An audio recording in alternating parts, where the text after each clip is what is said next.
నమస్తే సార్. నమస్తే అమ్మా. సార్ ఈ మధ్య కాలంలో ఒక ట్యాగ్ లైన్ అనేది వచ్చేస్తుంది. అదేంటంటే ఆపరేషన్ వద్దు. ఆపరేషన్ వల్ల నడుము నొప్పులు వచ్చేస్తాయి, అదొచ్చేస్తాయి, ఇదొచ్చేస్తాయి. ఏదేమైనా సరే నార్మల్ డెలివరీయే చేయించుకోండి అనేసి ఒకటి పెట్టేస్తున్నారనమాట. అంటే ఆ పేషెంట్ యొక్క కండిషన్‌ని మాత్రం ఎవరు చూడట్లేదు. అంటే ఒక సి సెక్షన్‌ని ఎలా చూపిస్తున్నారంటే ఒక నెగెటివ్ వేలో చూపించేస్తున్నారు. అసలు దాని మీద మీ స్పందన ఏంటి సార్?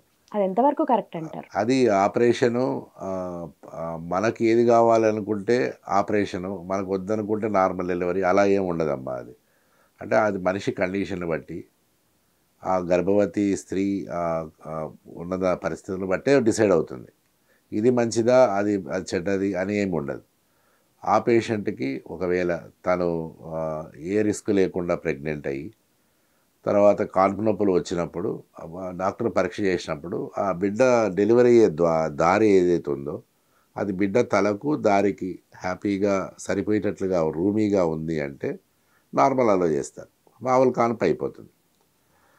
అయితే అలా లేదు, కొన్ని కండిషన్స్ వల్ల తల్లికి ఫిట్స్ వస్తున్నాయి, ఇంకా బిడ్డ లోపల ఉంటే ప్రమాదం, తొందరగా డెలివరీ చేస్తే తల్లి రికవర్ అవుతుంది, లేదు అసలు వచ్చే దారి సరిగానే లేదు. ఇట్లా 2 ఎగ్జాంపుల్స్ చెప్తున్నాను. ఇలా అనేక ఎగ్జాంపుల్స్లో తల్లి కోసం కొన్నిసార్లు, బిడ్డ కోసం కొన్నిసార్లు మనము అసలు దీని డెలివరీ అవ్వదని అన్నప్పుడు మనం ఆపరేషన్ చేస్తాం. కానీ ఏది మంచిది అంటే 100% మామూలు డెలివరీ మంచిది. మామూలు డెలివరీ ఎందుకు మంచిది అంటే ఆపరేషన్ వల్ల లాభాలు ఉంటాయి, నష్టాలు ఉంటాయి. అంటే మనం దానికి స్పైన్ అనస్థీషియా ఇవ్వాలి. మత్తు ఇప్పించుకొని చేసే ఆపరేషన్లో ఎప్పుడూ ఎంతో కొంత ప్రాణాపాయం ఉంటుంది. అది తర్వాత మత్తు ద్వారా తర్వాత ఆపరేషన్ చేసింది దాని ద్వారా. ఆపరేషన్ అంటే మనం పొట్ట కోసి చేయాలి. పొట్ట కోసి చేసినప్పుడు ఎంత ఆపరేషన్ ఎంత డాక్టర్ అయినా, ఎంత పెద్ద హాస్పిటల్ అయినా కూడా ఒక్కసారి దెబ్బనే. ఆపరేషన్ మనము మంచి ఉద్దేశంతో కత్తితో గీసిన, వేరే వాడు కత్తితో పొడిచిన చెడ్డ ఉద్దేశంతో, 2 కత్తితో జరిగిన గాయాలే కాబట్టి గాయం మానినప్పుడు అది ముందులాగా, అంటే మనం ఇంతకుముందు ఎలా ఉంది శరీరం అలాగా ఉండదు. గాయం మానింది కొంత ఎఫెక్ట్తోనే మానుతుంది, ముందున్నంత పటుత్వం ఉండదు. సో ఆమె ముందునంత చకచకా పనులు చేసేదానికి ఇప్పటికి కొంత తేడా వస్తుంది. కానీ ఆ బిడ్డ తల్లి ప్రాణం దృష్ట్యా, బిడ్డ ప్రాణం దృష్ట్యా అవసరం అన్నప్పుడు చేసినప్పుడు మాకు ఎలాంటి బాధ లేదు, పేషెంట్ కూడా ఎలాంటి బాధ ఉండదు. కానీ అనవసరంగా చేయడం అది కరెక్ట్ కాదు. యాక్చువల్గా మనము ఇంతకుముందు అంతా మామూలు కాన్పులు అయ్యేటివి, అప్పుడు ఆపరేషన్ ఫెసిలిటీ లేదు. మత్తు ఇచ్చే డాక్టర్లు తక్కువ ఉన్నారు, మత్తు ఇచ్చే పరిజ్ఞానం కూడా అప్పుడు ఎక్కువగా డెత్లు అయ్యేటివి, చనిపోయేవాళ్ళు. కానీ ఇప్పుడు సైన్స్ బాగా పెరిగింది, మత్తు ఈజీగా ఇస్తున్నారు, ఫెసిలిటీస్ బాగా పెరిగాయి. దాంతో పేషెంట్ల దగ్గర పేమెంట్ కెపాసిటీ పెరిగింది. అందువల్ల వాళ్ళు ఏం చేస్తున్నారంటే మాకు ఈ నొప్పులు మేము భరించలేము, అది కూడా చెప్పాలి. అంటే ముందు ఉన్నట్టుగా మన అమ్మమ్మలు ఉన్నంత స్ట్రాంగ్గా ఈ కాలం పిల్లలు ఉండడం లేదు. మాకు నొప్పులు భరించే పరిస్థితి లేదు, మాకు వెంటనే ఆపరేషన్ చేయండి అనే డిమాండ్ పేషెంట్ల వైపు నుంచి, వాళ్ళ బంధువుల వైపు నుంచి కూడా మా పాప నొప్పులు భరించలేదు, తొందరగా ఆపరేషన్ చేసేయండి, నా మామూలు కానిపోద్దు అని అంటున్నారు.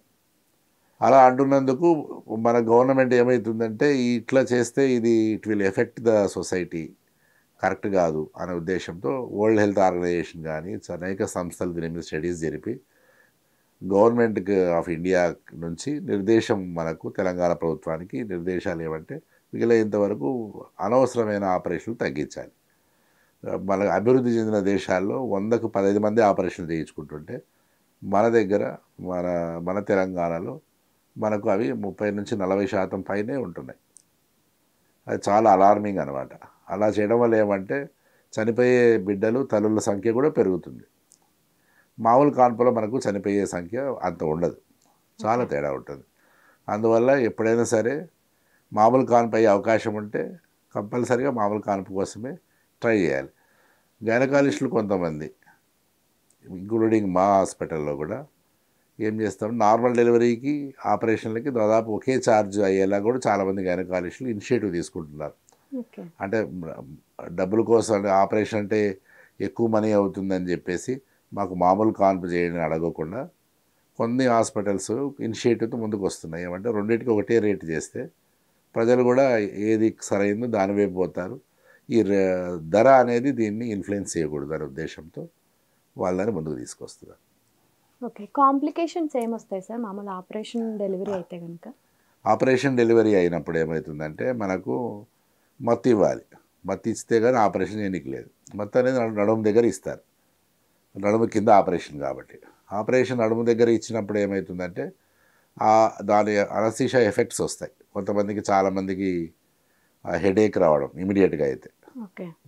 అది స్పైనల్ ఫ్లూయిడ్ కొద్దిగా పోతుంది కాబట్టి మన స్పైనల్ కార్డ్లో గుచ్చుతున్నాం కాబట్టి హెడేక్ వస్తుంది. హెడేక్ రావడం తర్వాత కొంతమందికి వామిటింగ్స్ రావడం జరుగుతుంది.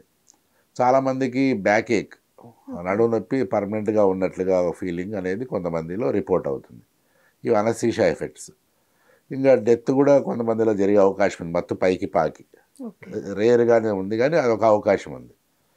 మళ్ళీ ఆపరేషన్ జరిగేటప్పుడు మనము ఆపరేషన్ జరిగేటప్పుడు రక్తం ఎక్కువగా బ్లీడింగ్ అయ్యి రక్తం అవసరం పడడం, లేదా గర్భసంచి పక్కనున్న ఆర్గాన్స్ అంటే మూత్రం సంచి ఉంటుంది, పేగులు ఉంటాయి, తర్వాత వీటి కిడ్నీ నుంచి వచ్చే యురేటర్ అనే నాళం ఉంటుంది, వీటికి ఇంజురీ జరగడం అనేది ఇవి రేర్గానే కానీ ఉన్నాయి.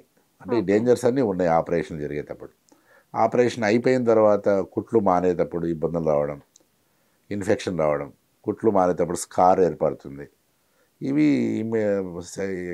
ఆపరేషన్ అయిన వెనువెంటనే జరిగే డేంజర్లు. ఓకే. ఆపరేషన్ అయిపోయిన తర్వాత కూడా బాడీ రికవర్ కావడానికి 6 వారాలు మెయిన్గా 9 నెలల వరకు రికవరీ అనేది జరుగుతూనే ఉంటుంది. ఆ టైం రావడం మళ్ళీ ఇది మొదటి కాన్పు ఇలా సిజేరియన్ జరిగింది అనుకోండి, రెండో కాన్పుకి ఇంకా ఇబ్బంది అవుతుంది. మళ్ళీ కూడా సిజేరియన్ అయ్యే అవకాశాలు ఎక్కువ ఉంటుంది. ఈ రెండో సిజేరియన్ అప్పుడు ముందు సిజేరియన్ కంటే కూడా డేంజర్ పెరుగుతుంది. ఎందుకంటే అతుకులు ఉంటాయి, రక్తం తక్కువ ఉంటుంది. అతుకులు ఉన్నందువల్ల ఎక్కువ డ్యామేజ్ జరిగే అవకాశం ఉంటుంది, రికవరీ ప్రాబ్లం ఉంటుంది, ఇన్ఫెక్షన్ అవుతుంది. సో ఆ విధంగా లిస్ట్ చాలా ఉంటుంది. కాకపోతే ఏమంటే అన్నీ జరుగుతాయని కాదు, బట్ కంపేర్ చేసినప్పుడు ఈ మామూలు కాన్పు కంటే సిజేరియన్ కాన్పులోనే ఎక్కువ ప్రమాదాలు ఉన్నాయి, అడుగడుగున ఉన్నాయి. ఓకే. కానీ మనం అవసరం అన్నప్పుడు చేసుకున్నప్పుడు ఆ ప్రమాదాలు వచ్చినా డాక్టర్లు దాన్ని ట్రీట్ చేస్తారు, పేషెంట్ అర్థం చేసుకుంటారు. మనము ఆ టైంలో అవసరం కాబట్టి చేసినప్పుడు దాంట్లో ఏ తప్పు మనకు అనిపించదు. అనవసరంగా చేసుకొని ఆ ఇబ్బందులు తెచ్చుకుంటాం అనేది ఇట్స్ నాట్ వైజ్, అంటే తెలివిగా చేసే చర్యగా మనం తీసుకోలేము దాన్ని. ఇంకొకటి సార్ మామూలుగా చాలా మందికి ఒక డౌట్ ఉంటుంది. ఇప్పుడు ఒకసారి ఆపరేషన్ అయిన తర్వాత కొన్ని వారాలకి ఈవెన్ వాళ్ళు ఎక్సర్సైజ్ చేద్దామన్నా ఏం చేద్దామన్నా సరే ఇంట్లో పెద్దవాళ్ళు ఏం చెప్తారంటే లోపల కుట్లు ఇంకా పచ్చిగా ఉంటాయి, లోపల ఊడిపోతాయి అని చెప్తారు. అది కరెక్టేనా సార్? అసలు లోపలి కుట్లు అనేటివి జనరల్గా మనము కరిగిపోయే కుట్లే వేస్తాం. కరిగిపోయే కుట్లు వేస్తాము. అవి జనరల్గా వారం 2 వారాలు కరిగిపోతాయి. పైనవి ఓకే, ఇంకా లోపల కూడా కుట్లు ఉంటాయి. అంటే చాలామంది ఎట్లా అంటే నాకు 6 కుట్లు పడ్డాయి, నాకు 7 కుట్లు పడ్డాయి అని పైన కుట్లు చూసి మాత్రమే మాట్లాడుతుంటారు. కానీ అనేక లేయర్స్గా లోపలికి వెళ్తాము. అంటే స్కిన్ మనకు అర్థం, నెక్స్ట్ సబ్కుటేనియస్ టిష్యూ అంటే కొవ్వు పదార్థము, తర్వాత మనం గట్టిగా బిగిస్తే లోపల టైట్ అవుతుంది, రెక్టల్ షీత్ అంటాం, మజిల్ ఉంటుంది, తర్వాత పెరిటోనియం అనే చిన్న లేయర్ ఉంటుంది దోమతెరలాగా. ఇవన్నీ దాటిన తర్వాతనే గర్భసంచి వస్తుంది. మళ్ళీ గర్భసంచి కూడా కట్ చేస్తాం, మళ్ళీ వాటిని కుట్లు వేయాలి, ఎక్కడెక్కడ కట్ చేసామో అవన్నీ మళ్ళీ వేసుకుంటూ వెనక్కి రావాలి. ఇన్ని లేయర్స్ వేసుకుంటూ వస్తాం. అయితే ఇన్ని లేయర్స్ ఇవన్నీ పుండు ఇంకా పచ్చిగా ఉందని మన మన మనకు అర్థమయ్యే భాషలో అంటాం. నిజంగానే అది అప్పుడు పచ్చిగానే ఉంటుంది, కానీ 1-2 వారాలు లోపల కుట్లు మారిపోతాయి. అయినా కూడా 6 వారాలు యాక్టివ్గా జరుగుతుంది ఈ ప్రాసెస్, అంటే మారే ప్రాసెస్. అందుకని 6 వారాల పాటు పెద్దగా పనులు చేయొద్దని, నడవచ్చు, తిరగవచ్చు, నిలబడి పని చేసుకోవచ్చు, కానీ వంగి లేసే పనులు కానీ కింద కూర్చొని చేసే పనులు కానీ ఇవన్నీ చేయొద్దంటాం 6 వారాలు. ఈవెన్ మనము డ్యూటీకి కూడా పోవద్దని చెప్పడం జరుగుతుంది. తర్వాత డ్యూటీకి వెళ్తున్నారు కంప్లీట్గా ఫిట్ అయిపోయారా అంటే అది కూడా కరెక్ట్ కాదు. అంటే 75% హీల్ అయినప్పటికీ ఇంకా తను పూర్తిగా ఇందాక మీద మనం మాట్లాడుకున్నట్లుగా గర్భవతిలో గుండెలో మార్పులు వస్తాయి, ఊపిరితిత్తులో మార్పులు వస్తాయి, నడకలో మార్పులు వస్తాయి, తర్వాత గర్భసంచి సైజు పైనుంచి కిందికి వస్తుంది కానీ ఇంకా కిందికి పోవాలి. అవన్నీ నార్మల్ సైజుకి వచ్చేదానికి మరికొన్ని వారాలు పడతాయి. 9 నెలల వరకు కూడా ఈ ప్రాసెస్ జరుగుతుందని రీసెర్చ్లు చెప్తున్నాయి. అంటే 100% రికవర్ అయ్యేవాలి అంటే అందుకనే మనం ఒక బిడ్డకి ఇంకో బిడ్డకి మధ్యలో గ్యాప్ ఒక 2 సంవత్సరాలు 3 సంవత్సరాలు ఇవ్వమని ఎందుకంటామంటే తల్లి శరీరం రికవరీ అవ్వాలి. మళ్ళీ పాలు ఇస్తుంటుంది ఒకవైపు, మళ్ళీ అక్కడ కెలరీస్ పోతుంది, అక్కడ రక్తం పోతుంది, కాల్షియం పోతుంది. సో ఇవన్నీ రికవర్ అవ్వాలి అంటే మళ్ళీ పాలు ఆపేసిన తర్వాత మళ్ళీ తన బాడీ రికవర్ అయిన తర్వాతే మరొక గర్భంకి పోవడం అనేది సరైన చర్య అవుతుంది. ఆమె ఎంత ఫిట్గా ఉంటుందో మళ్ళీ మా కాన్పులు తట్టుకోగలదు, సర్జరీని తట్టుకోగలదు.